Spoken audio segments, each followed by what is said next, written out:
Marceau. Le soir, avec Marceau. Radio X.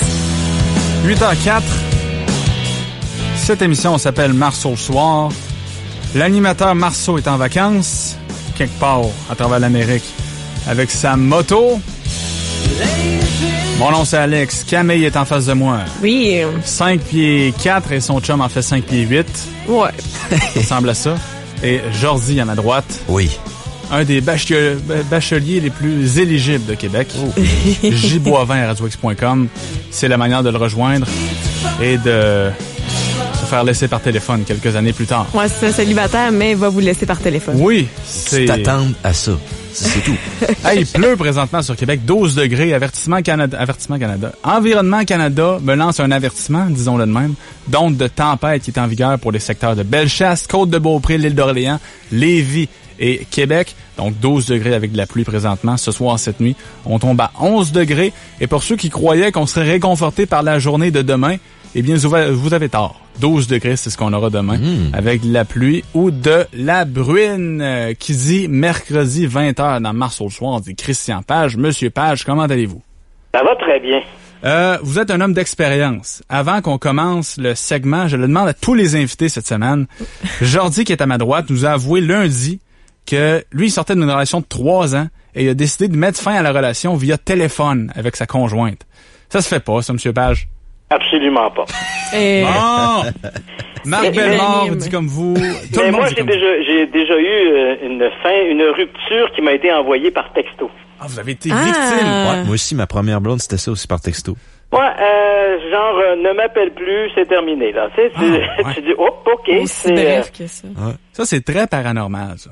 Ouais, c'est même, je dirais d'une part comme de l'autre, c'est très cavalier. Je pense que l'autre mérite plus que ça, là. Exactement. Ne serait-ce que pour les bons moments échangés, là, à moins que ça se termine dans une espèce de chaos, là. Ouais, c'est ça. Mais si c'est pas le cas, là, c'est simplement les sentiments qui se sont étiolés, là. Tu sais, je pense que ça mérite plus qu'un texto de ne m'appelle plus, c'est terminé. Bon. Au-delà de la vie conjugale d'aujourd'hui, on a beaucoup de sujets, Monsieur Page, à l'ordre du jour, dont le premier, les Martiens, la NASA qui a tenu une conférence de presse la semaine dernière pour annoncer quoi? La vie sur Mars? Ouais, en fait, c'est ça. Il y a comme toute une controverse qui tourne autour de ça. Peut-être une mauvaise compréhension également de la nouvelle. Bon, tu l'as mentionné, jeudi dernier, la NASA tient sa conférence de presse. C'était en fait un prélude à la publication d'un article scientifique dans le magazine Science qui est paru vendredi dernier. Et ce qu'on nous annonce, c'est qu'on a trouvé des molécules organiques sur Mars. Donc, il faut savoir que sur Mars, il y a un petit robot qui est là depuis 2012, hein, le robot Curiosity, qui se promène, qui a parcouru plusieurs kilomètres. Et récemment, le robot a fait un petit forage. Il est équipé là, de divers équipements là pour faire prendre du sol, sentir l'air autour de lui. Donc, on voit un peu, là, il transmet ces paramètres-là. Et il y a quelques temps, il se trouvait dans un cratère, le cratère Gale, que l'on sait avoir été un cratère qui a contenu autrefois, et là, quand je dis autrefois, entendons-nous, on parle de 3 milliards d'années, qui a contenu de l'eau. Donc, le petit robot a fait un forage très, on s'entend, là, il a pas creusé à 50 pieds, là, il a creusé de quelques centimètres à peine dans le sol. Et on a regardé, on a envoyé ces analyses-là, qui ont été transmises, là, aux contrôleurs du JPL Center en Californie, le Jet Propulsion Laboratory, qui supervise les opérations de Curiosity. Et là, ils ont découvert des molécules organiques. Ouais. Ce n'est pas la vie, mais ce sont les briques qui composent la vie. Donc, à partir du moment où on a de ces molécules organiques, il est possible d'imaginer un agencement qui aurait permis la vie. Et pour les scientifiques de la NASA, ce n'est qu'un élément de plus qui vient confirmer ce que l'on pense maintenant depuis quand même plusieurs années. Là, c'est une nouvelle, mais en même temps, on s'y attendait tous un peu, avec les différentes découvertes qui ont été faites au cours des 15 ou 20 dernières années sur la planète Mars. Maintenant, la NASA annonce, avec la découverte de ces molécules organiques, qu'il est fort probable que dans un passé très lointain, encore une fois, je le mentionne, on parle ici de 3 milliards d'années, il y a pu avoir une vie organique sur Mars. Il est possible que certaines particules vivent encore puis quand je dis sous la surface de Mars, profondément dans le sol, qui pourrait être un peu en léthargie parce qu'il faut comprendre que la planète maintenant a perdu une grande partie de ses protections, là, donc elle est bombardée par des radiations solaires. Donc cette vie-là ne peut pas exister à la surface. Et comme la température est très très basse là, dans le sous-sol martien, il est possible de penser que des particules organiques pourraient être un peu en hibernation, là. Mais c'est très encourageant. Cette nouvelle vient nous amener encore une fois ajoute un élément de plus à la possibilité, même la perspective que Mars, dans un passé très lointain, ait connu une vie organique. Mais c'est pour ça qu'il faut toujours faire attention à ce qu'on lit sur le web, hein, parce que quand la nouvelle est sortie, tous les sites anglophones écrivaient Life has been found on Mars, puis NASA to announce that life has been found or has been discovered on Mars. Puis tu lis le titre, tu cliques pas sur l'article, fait que tout le monde pensait qu'on avait trouvé des Martiens ou je sais pas quoi. Voilà, tu as tout à fait raison, Alex, et c'est pour ça que je tenais à le préciser, parce que ce n'est pas encore la vie. Hein. Il faut s'entendre qu'à la fois, non seulement on a trouvé ces molécules organiques, mais ces molécules organiques, on le mentionne bien, ce n'est pas la vie, ce sont les briques qui composent la vie, et on sait qu'elles peuvent être produites, ces briques-là peuvent être produites par des éléments chimiques qui n'ont rien à voir avec la vie. Donc une simple chimie du sol avec des éléments, là, par exemple une sorte de bouillon original il y a 3 milliards d'années sur la planète Mars, sans que la vie apparaisse, aurait pu produire ces molécules organiques sans pour autant donner naissance à la vie. Donc on est une étape plus loin, mais on n'a pas encore la vie. On est tout près, mais c'est pas tout à fait ça encore. T'sais. Alors, faut faire très attention parce que tu le mentionnes, ces gros titres-là ont fait le tour de la planète ce week-end. Hein, l'annonce a été faite jeudi, l'article est paru vendredi, et là, depuis quelques jours, on parle de cette histoire-là, et on parle abondamment de cette perspective qu'on a trouvé la vie sur Mars.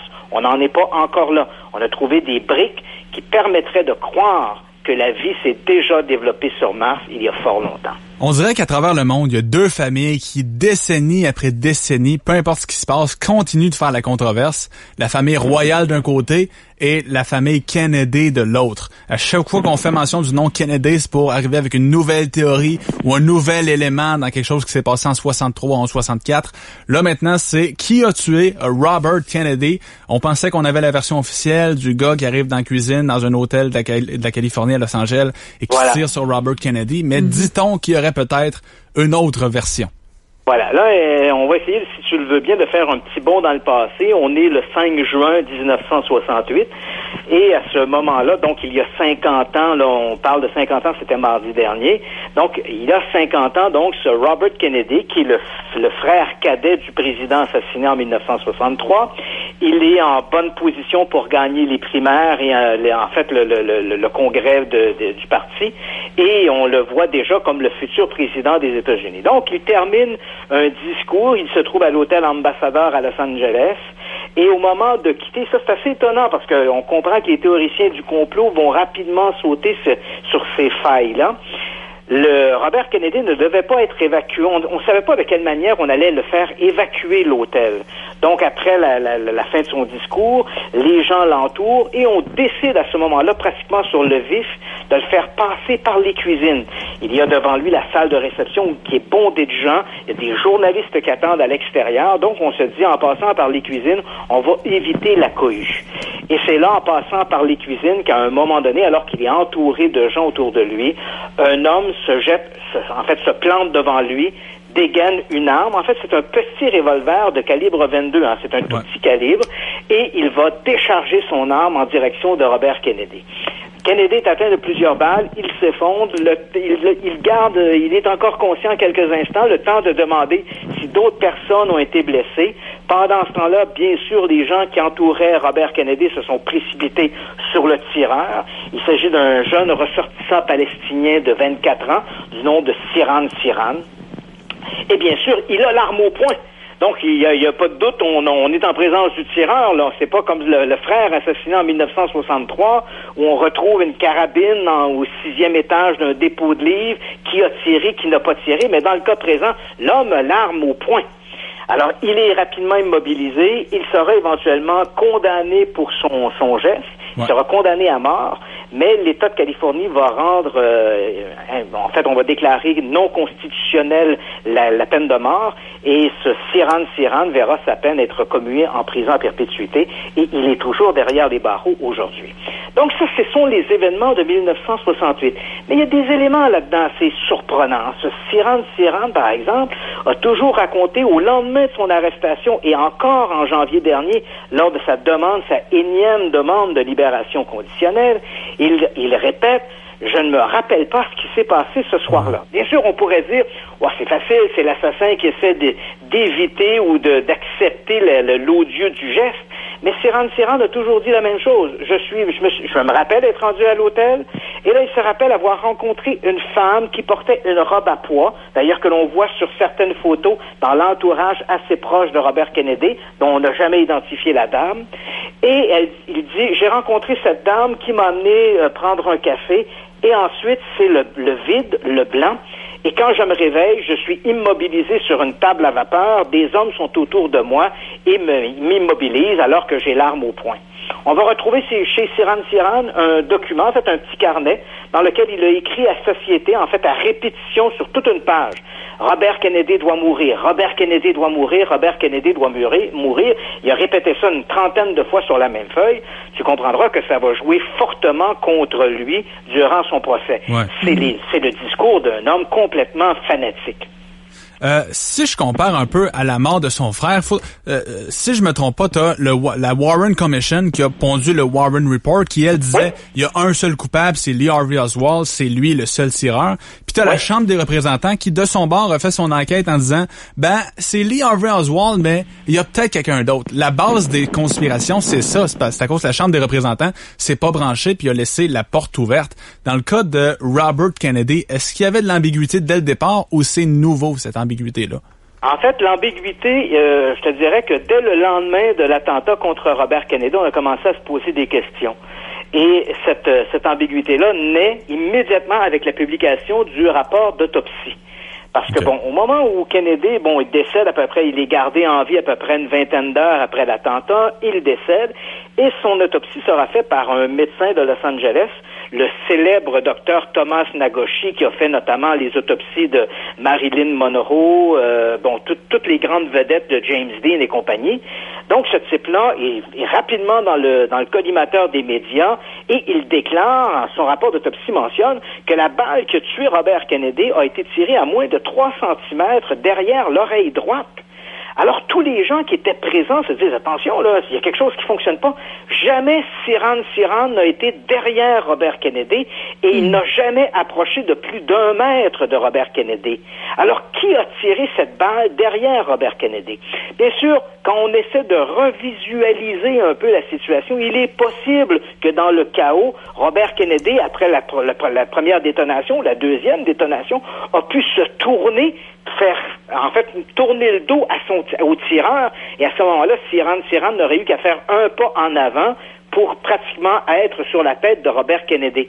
Qui peut jurer de tout ce qui s'est passé au moment où les événements se sont produits? On a un enregistrement audio de l'attentat, mais on n'a pas d'image de l'attentat. Donc, c'est difficile de savoir exactement, puis on le sait, sur les biais cognitifs, dans des événements comme ceux-là, les témoignages sont souvent très contradictoires. Il y a eu 6 coups de feu, 7 coups de feu, 9 coups de feu. On ne le sait pas exactement qui a tourné le dos, qui s'est approché, qui a reculé. On ne sait pas non plus. Mais une chose est certaine, cette histoire-là continue de faire couler beaucoup d'encre. Et la semaine dernière, comme je l'ai mentionné, c'était le 50e anniversaire de l'attentat, triste anniversaire, faut bien le dire, de l'attentat contre Robert Kennedy.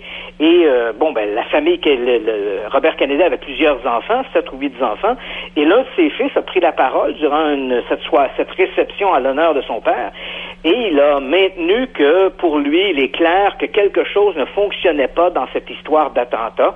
C'est vrai que la police de Los Angeles ont rapidement fait retirer des montants de portes qui, selon les théoriciens du complot, semblait montrer qu'il y avait eu plus d'impact de balles que l'arme que pouvait en contenir l'arme de Sirhan. Et personne d'autre n'a tiré ce soir-là, mis à part, évidemment, l'assassin. On a aussi mentionné qu'on aurait apparemment, la police de Los Angeles aurait saisi une deuxième arme à feu. Mais évidemment, on n'a pas trouvé trace de ça dans les archives de la police de Los Angeles. Donc, pourquoi ces anomalies? Comment expliquer cette histoire du rapport d'autopsie qui parle d'un tir très approximé derrière Robert Kennedy et très proche de lui, donc à bout portant, alors que Sirhan Sirhan était à peu près à 1 mètre de sa cible. Alors tout ça continue d'alimenter la controverse et c'est vrai que dans les années 50 et 60, c'était vrai pour JFK, c'est vrai pour Robert Kennedy, mais ça a été vrai également pour d'autres attentats comme par exemple Martin Luther King. On le sait qu'à cette époque, la CIA était impliquée dans des programmes de contrôle le contrôle des pensées. On parle d'un programme assez sinistre qui s'appelait le projet MK-Ultra. Et on sait que l'un des objectifs de la CIA était de créer ce qu'on appelle des candidats manchous, donc des tueurs qui ne se seraient pas rendus compte qu'ils étaient des tueurs. En fait, un peu comme le film Un crime dans la tête, The Manchurian Candidate, qui avait été fait dans les années 60, je pense, originalement avec Frank Sinatra, et qui a été repris il y a quelques années avec Denzel Washington, où des gens sont comme hypnotisés, et lorsqu'il y arrive un mot-clé, ces gens-là vont sortir une arme et commettre un crime, alors qu'ils sont inconscients du geste qu'ils commettent. Sirhan Sirhan a toujours maintenu qu'il ne se rappelait pas ce qui s'était passé. Et les médecins qui ont témoigné en sa faveur ont dit peut-être qu'à ce moment-là, était-il sous une espèce de contrôle hypnotique. Mais qui aurait eu un intérêt à faire abattre Robert Kennedy? La CIA, les services secrets, la mafia. Est-ce que Sirhan Sirhan aurait été un outil, malgré lui, un instrument d'un programme sinistre comme le MK-Ultra? Mais si c'était un programme comme le MK-Ultra, bien sûr, la CIA devait obligatoirement être impliquée. On est ici en plein cœur de la théorie du complot. Ouais. Et je pense que 50 ans après, on n'a pas toutes les réponses et je crois que dans 50 ans, il y aura encore des théoriciens du complot pour spéculer sur la mort de Robert Kennedy et bien sûr de son frère JFK. Ce bon vieux Charles Darwin à qui on donne tant de crédibilité, en a-t-il vraiment? Là, il y a un nouvel article qui est sorti dans Human Evolution qui dit que finalement, peut-être que sa théorie était pas si exacte et juste que ça. Oh, et là, ça, c'est dur. Comme on dit, ça prend du plomb dans l'aile. En fait, c'est assez étonnant. Comme tu le dis, c'est un article scientifique qui vient d'être publié. Et ce sont des chercheurs qui ont analysé l'ADN mitochondrial d'à peu près de plusieurs milliers d'espèces vivantes sur Terre. En fait, de 100 000 espèces vivantes sur Terre. Là, je vais tout de suite faire la distinction entre l'ADN mitochondrial puis l'ADN nucléique. Hein. On n'entrera pas on sera pas un cours de science ce soir, mais disons que l'ADN mitochondrial est un type d'ADN moins précis que l'ADN nucléique. Imaginons par exemple un livre, l'ADN nucléique dont on entend souvent parler dans les expertises médico-légales, là, quand on dit on a trouvé son ADN sur les lieux du crime, c'est un peu comme si on imaginait un livre. L'ADN nucléique, c'est le contenu du livre, chaque page, chaque mot, chaque phrase. Alors que l'ADN mitochondrial, moins précis, c'est un peu comme la couverture. On va pas plus loin que ça. Un petit résumé en 4e de couverture, puis la page couverture elle-même qui nous dit le titre du livre. C'est moins précis, mais ça permet de faire un classement assez rapide. Et dans le cas précis, c'est exactement ce que nos deux scientifiques ont fait. Ils ont étudié à peu près 100 000 espèces. Ils ont étudié la signature mitochondriale de ces 100 000 espèces. Ce sont en fait des scientifiques de l'Université Rockefeller qui ont mené cette expérience-là. Et ce qu'ils ont découvert, c'est que 9 espèces sur 10 est née à peu près sur Terre entre 100 000 et 200 000 ans. Ce qui veut donc dire, évidemment, tout ça peut paraître complexe là, pour les gens qui nous écoutent, mais tout ça pour dire que les espèces sont apparues un peu comme une espèce de pépinière. Les espèces sont apparues un peu pas spontanées, mais cette idée d'une longue évolution, lente évolution, comme le propose Charles Darwin, ça prend un peu du plomb dans l'aile. Bien sûr, il y a eu cette évolution sur certaines espèces, mais 9 espèces sur 10 sont apparues à peu près telles qu'elles sont. Or, qu'est-ce qui a produit cet événement-là il y a entre 100 000 et 200 000 ans? Alors là, évidemment, on est en train de s'imaginer, est-ce qu'on sait qu'il y a 65 millions d'années, c'est une météorite, en fait, l'hypothèse dominante, c'est que c'est une météorite qui a frappé la Terre, qui a fait disparaître les dinosaures. Est-ce qu'un événement semblable, mais inverse, aurait pu soudainement rendre la vie plus fertile? Et il y a, je sais pas moi, par exemple, il y a 100 000 ou 200 000 ans, est-ce qu'une météorite porteuse de vie aurait frappé la Terre ou aurait amené sur Terre des bactéries venues de l'espace qui auraient favorisé l'éclosion des formes de vie qu'on connaît.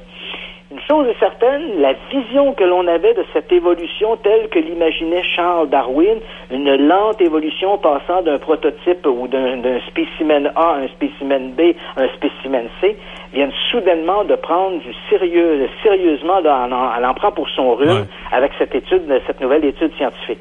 Évidemment, d'un autre côté, tu comprendras que j'irai pas jusqu'à dire les fanatiques religieux, mais ceux qui sont pour la théorie, l'hypothèse, ou est-ce une hypothèse, mais de la création, évidemment diront, voilà, c'est la volonté de Dieu d'avoir créé toutes ces espèces-là soudainement de cette manière-là. Mais ce qui est plate maintenant en 2018, c'est que là, on parle d'une étude qui est sortie, mais avec le web, là, j'ai cette étude-là, je peux chercher sur Google une étude qui dit complètement le contraire, puis je vais la trouver. Elle porte le terme étude, elle a été faite par des universitaires. C'est rendu qu'on a tellement de sources accessibles que peu importe l'étude qui sort, on est capable d'en trouver une autre qui dit le contraire. C'est ça qui est rendu plate. Mais d'un autre côté, c'est un peu ça aussi la beauté de la science. C'est-à-dire que il y a un principe en science, on dit publie ou périt. Hein?